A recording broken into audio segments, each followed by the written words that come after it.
Well, Kamala just made a huge admission on her real position when it comes to firearms.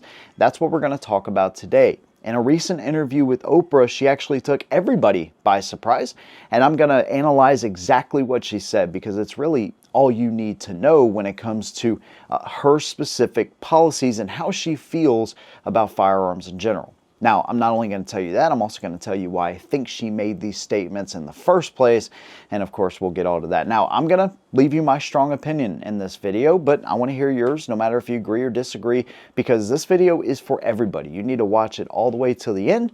If you totally disagree with my opinion at the end of it, let me know. If you agree, let me know that as well. Big thanks to you guys. Let's go and get into it.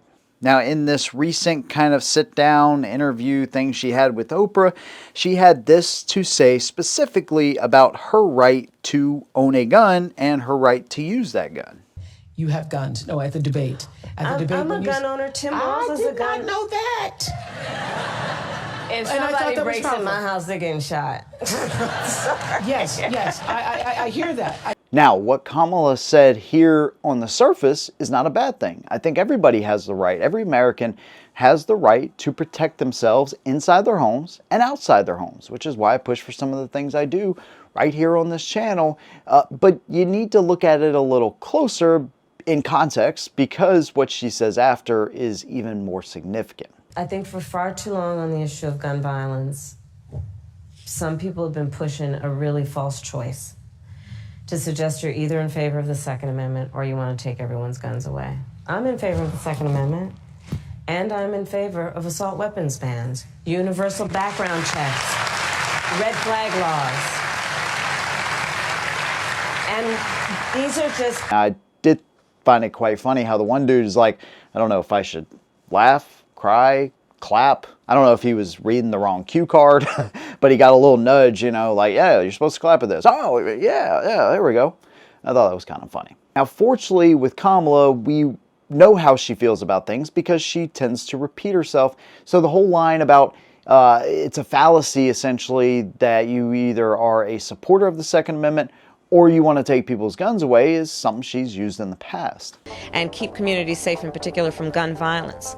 There is a way to do it that can reject and should reject false choices that suggest that you either are in favor of the Second Amendment or you are in favor of smart and reasonable gun safety laws. We can be both. It's a pretty good line, right? If you want people to believe that you are moderate enough to, you know, kind of protect the Second Amendment, but you want to just make some of these common sense laws and kind of put those forward.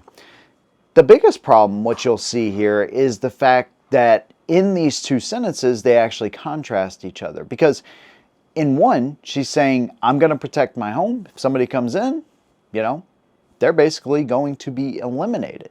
And then she talks about how, yes, I support the Second Amendment, but we don't need assault rifles. Right there, in and of itself, that is the pitch. That's the one thing that we got to focus on.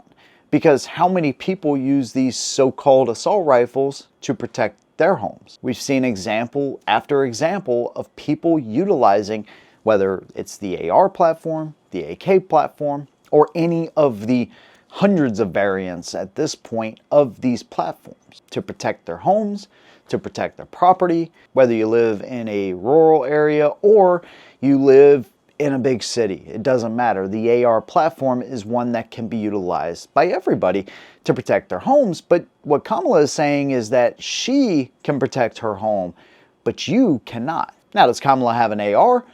Probably not. But she also has Secret Service protection around her too.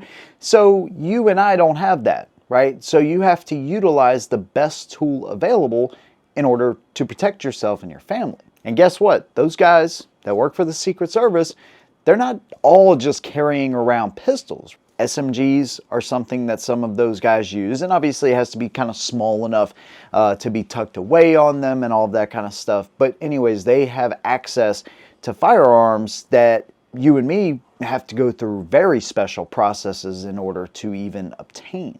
They're not all just carrying around handguns. So not only does she have the extra protection part of that, but then she's saying, hey, I'm going to keep my gun. It's not going anywhere. You, on the other hand, If you feel like the AR platform is going to be a good, solid, all the way around firearm to protect yourself and your family, nah, we're not having any of that.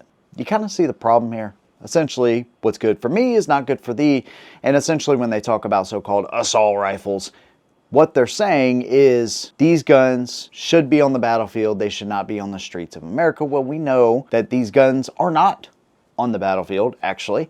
They're not even close to the same thing as what our soldiers carry into battle. Okay, so just want to throw that out there. And while they are reliable, awesome guns that are easy to shoot, and you can, add a bunch of stuff to them, they look very scary. At their core, they're no different than the pistol that Kamala owns. The only difference is you can easily add accessories to those, whereas some of the other rifles, you may or may not be able to. And Tim Waltz knows this as well, let's just be honest. Even he said, hey, I carried this weapon in war. Now, we all know that isn't true, but he should absolutely know that the M4s, the military, or even the XM7s are way different than what you're going to get on the civilian market. One trigger pull, one bullet, one round comes out. The other problem with this statement, of course, is if you've been, keeping up with what I do here, I've talked about this a couple of times. Rifles from World War II, all the way up to modern ARs, they all work the same, and they are used in less than 3% of the crimes that involve guns in the United States. Actually, handguns far exceed any type of rifle used, including the AR. They know that. The thing they would like to do, though, is if they can get a pass, an assault weapons ban, if you will, that will actually stick this time. First of all, there won't be a 10-year sunset. I highly doubt that. Second thing that they will do is they are going to look at the statistics this time and say, okay, this actually isn't working as intended, which they know. Then they will say, okay, we got to come for handguns, because that's actually what the majority of people in mass shootings and in just general crime throughout the United States, that's what people use. So, okay, yeah, we got to restrict these handguns. We got to do the magazine capacity limits, and then it will just go down the rabbit hole until you're left with absolutely nothing, because as soon as government takes it away, that's it. You're not getting it back. Not this time around. They are learning from the mistake they made with the first assault weapons ban. Now, she also mentions a couple other things. I think we'll talk about that in another video. This is about that so-called assault weapon that is so dangerous and scary that at the end of the day is just the means, the easiest means, the lowest hanging fruit that they can actually get gun control passed through. So Kamala will 100% try this. She's already said it within 100 days. They want action, and they want your firearms. Whether it's done through Congress or not, mandatory buybacks, whatever, she is willing to go to those lengths in order to get those firearms from you. It's the lowest hanging fruit, and that's what they'll use to kind of work their way in. And once you lose it, you will not get it back this time. That's her stance. She can have them, you can't, but that's my opinion. I want to hear yours down below. No matter if you agree or disagree, let me know what you think. If you like what I do, consider subscribing. See you in the next one. And as always, hold them down.